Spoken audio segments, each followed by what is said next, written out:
The forecast said there would be no rain. He had checked it 3 times. Once before going to bed, again when he woke up, and once more while drinking his morning coffee.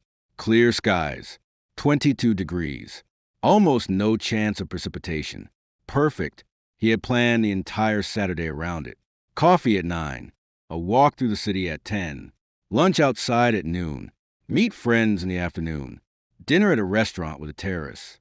Nothing extraordinary, just a good day. And sometimes a good day was exactly what he needed. By 11, the city was alive. Cafes had moved their tables onto the sidewalks. Children chased pigeons across the square. Cyclists passed beneath rows of old buildings. People walked slowly beneath the warm morning sun. The man smiled. Everything was going according to plan. Then, a single drop landed on his hand. He looked at it. Another struck the pavement. Then another. People around him began looking toward the sky. The clouds had arrived almost unnoticed. Within seconds, the first drops became hundreds. Hundreds became thousands. And the city changed. People ran beneath awnings. Waiters hurried to carry tables inside. Cyclists searched for shelter. Parents grabbed children by the hand. The man rushed beneath the entrance of a cafe. Rain poured across the square. He immediately pulled out his phone. Weather app. Chance of rain. 8%. He stared at the screen. You gotta be kidding me. A woman beside him sighed. Perfect. My whole afternoon is ruined. Another man shook his head. I washed the car this morning. Someone else complained about the restaurant reservations. Another complained about the traffic that would follow. Within minutes, everyone beneath the awning seemed to have a reason the rain should not have happened. The young man was no different. His walk was ruined. Lunch outside was ruined. The afternoon plans were ruined. Probably dinner too. He checked the forecast again, as though the application might apologize. It didn't. Rain continued falling. 10 minutes passed. Then 20. The crowd beneath the awning grew larger. Everyone waited. Everyone stared outward. Everyone wanted the sky to become something else. That was when the young man noticed him. An elderly man stood near the edge of the shelter. Thick mustache, dark coat, hands resting calmly behind his back. Unlike everyone else, he wasn't looking at his phone. He wasn't checking the clouds. He wasn't complaining. He simply watched the rain. Then he stepped outside. The young man stared. No umbrella, no hat, nothing. The old man walked directly into the rain. People laughed. Someone whispered, "He's crazy." Another said, "He'll be soaked." The young man couldn't explain why, but he followed. "Sir." The elderly man kept walking. "Sir." He finally turned. Rain ran down his coat. "What are you doing?" The old man looked around. "Walking." "It's pouring." "I notice." The answer irritated him. "You'll get soaked." Nietzsche looked down at his wet coat. "I believe that has already happened." The young man stood beneath the edge of the awning, unwilling to step farther. "My entire day is ruined because of this." The old man's expression changed. "Ruined?" "Yes. I had plans." Nietzsche looked toward the square. Children had begun jumping through puddles. A couple ran through the rain laughing. A cafe worker stood beneath an umbrella, trying unsuccessfully to save several chairs. The wet stone streets reflected the lights from the surrounding buildings. The city looked completely different. Not worse. Different. Nietzsche looked back at the young man. "Tell me, what exactly has been ruined?" "My plans." "Your plans?" Nietzsche repeated the words. "Yes." The philosopher nodded. "Then your plans have been ruined." He paused. "Why have you decided the day must join them?" The young man said nothing. Rain struck the pavement between them. Nietzsche continued. "Did the sky promise you sunshine?" "No." "Did the clouds agree to your schedule?" "Obviously not." "Then who broke the agreement?" The young man frowned. "There was no agreement." Nietzsche smiled. "Exactly." For several seconds, neither spoke. Behind them, people continued complaining. The forecast was wrong. The traffic would be terrible. The picnic was canceled. The shoes were getting wet. The weekend was ruined. Nietzsche looked toward the gray sky. How strange. What? Reality changes, and everyone immediately accuses it of making a mistake. The young man looked at the rain. For the first time, not as an interruption, not as a problem, just rain, water falling from the sky. It had no opinion about his lunch, no knowledge of his schedule, no intention of ruining anything. All of that had come from him. Nietzsche began walking again. The young man called after him. Wait! The philosopher stopped. Who are you? The elderly man turned. For the first time, he smiled. Friedrich Nietzsche. Then he continued across the square, slowly, completely soaked, completely unbothered. The young man remained beneath the awning. Behind him, everyone was still waiting for the weather to change. Ahead of him, Nietzsche disappeared into the rain. And suddenly the young man wondered whether they were really waiting for the rain to stop, or whether they were waiting for reality to apologize for not following their plans. The young man stood beneath the awning for another minute. Then he looked behind him. Dozens of people remained crowded beneath the shelter. Some checked their phones. Some complained. Others stared angrily at the sky as though disappointment alone might change the weather. Then he looked ahead. Nietzsche was already halfway across the square, still walking, still soaked, still apparently unconcerned. The young man took a breath and stepped into the rain. Cold water immediately hit his face.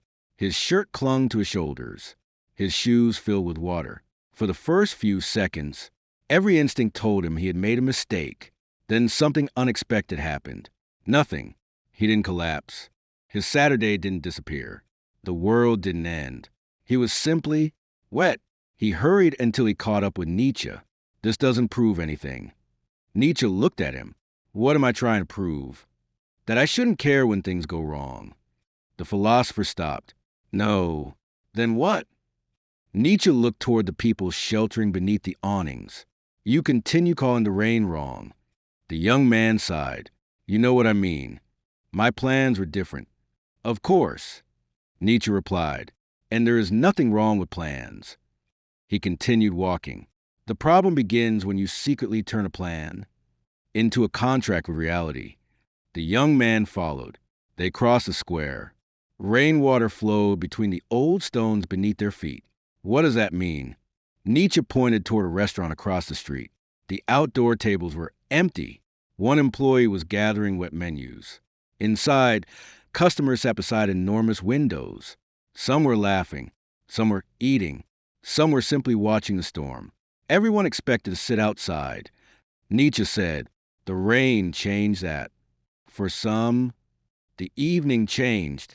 For others, the evening was destroyed. The young man looked through the window. What is the difference? The rain was the same. Nietzsche replied. The resistance was different. They continued walking. The young man remained silent. Something about the sentence stayed with him. The resistance was different. He began thinking about other moments in his life. A promotion he had expected but didn't receive. For months, he had been angry, not simply because he wanted the promotion, because he believed it should have been his. A relationship that ended unexpectedly. He had suffered from the loss, but perhaps even more, from the belief that it wasn't supposed to end. A delayed flight, a canceled reservation, traffic, a broken phone, a friend changing plans, a project failing. Again and again, there was the event. And then there was another layer. This shouldn't be happening. Nietzsche suddenly stopped beneath a large tree. Water fell heavily from its leaves. Tell me, if you drop a glass and it breaks, how long should you argue with the floor? The young man laughed. What? Imagine standing above the broken glass. You shout. You weren't supposed to break. You become furious. You explain that you had planned to use that glass tomorrow. You insist that the floor has ruined your evening. Nietzsche raised an eyebrow. Would any of that repair it? No. Yet people do precisely this with reality. The young man's smile faded. They suffer once because something happened. Nietzsche continued. Then they suffer again because they believe it should not have happened. Rain continued falling around them. The young man looked toward the sky. So I'm supposed to accept everything? Nietzsche smiled. Acceptance is not surrender. If your roof leaks, repair it. If someone treats you badly, respond. If circumstances can be changed, change them. He paused. But first, see them as they are, not as you demand they should already be. The distinction was subtle, but powerful. The young man had always thought acceptance meant passivity, doing nothing, giving up. Now, he saw something different. Acceptance was simply beginning from reality instead of beginning from an argument with it. They reached a pedestrian crossing. The light was red. Nietzsche stopped. The young man laughed. Why stop? Nietzsche looked confused. Because cars are coming. I thought we were accepting reality. We are, Nietzsche replied, which is precisely why I don't intend to walk in front of a bus. The young man laughed. For the first time that afternoon, really laughed. The light changed. They crossed. On the other side stood a small cafe. Nietzsche entered. The young man followed. Warm air surrounded them. They were dripping water onto the floor. The owner looked at their clothes and smiled. Caught in the rain? Nietzsche removed his coat. No. The owner looked confused. Nietzsche continued. We walked in it. They sat beside the window. 2 coffees arrived. Outside, the storm continued. The young man wrapped his hands around the warm cup. His phone vibrated. A message from his friends. Plans canceled. Rain is ridiculous. Let's do another day. He stared at it. Normally, disappointment would have arrived immediately. Instead, he looked through the window. The city shimmered beneath the rain. People ran beneath umbrellas. Cars sent water spraying across the streets. Streetlights reflected across wet pavement. Everything he had planned for the afternoon was gone. But the afternoon itself was still there. Nietzsche drank his coffee. The young man put his phone down. I think I understand. Nietzsche looked at him. The rain didn't ruin my day. No, my expectation of a different day did. Nietzsche smiled. Closer. The young man looked outside again. But I still would prefer sunshine. And you are allowed to. Nietzsche replied. Acceptance does not require you to prefer what happens. He leaned back. It only asks that you stop demanding reality becomes something else. Before you permit yourself to live inside it. The young man remained silent. Outside, the rain showed no sign of stopping. And for the first time all afternoon, he wasn't waiting for it to. The rain continued for another hour. Then, almost without anyone noticing, it weakened. Heavy drops became lighter. The gray skies slowly brightened. People began leaving the cafes. Umbrellas disappeared one by one. Tables were carried back onto sidewalks. The city resumed its Saturday afternoon. As though nothing had happened, the young man and Nietzsche remained beside the cafe window. His original schedule was now useless. Lunch had passed. His friends had canceled. The afternoon walk was gone.